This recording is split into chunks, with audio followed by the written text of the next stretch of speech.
எனக்கு உதவியாகவும் கட்சியில் அன்புமணிக்கு உதவியாகவும் இருக்க முகுந்தனை நியமனம் செய்தேன். சுவற்றில் வீசிய பந்து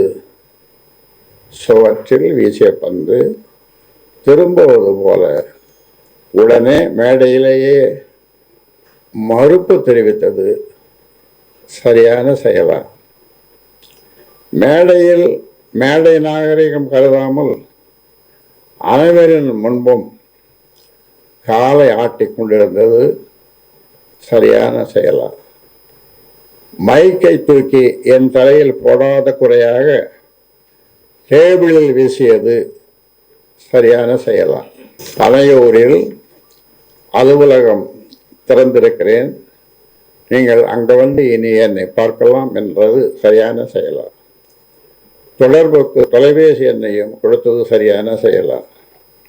4 சுவற்றுக்குள் பேசி முடிக்க வேண்டிய விஷயத்தை நடுவீதிக்கு கொண்டு வந்தது யார்?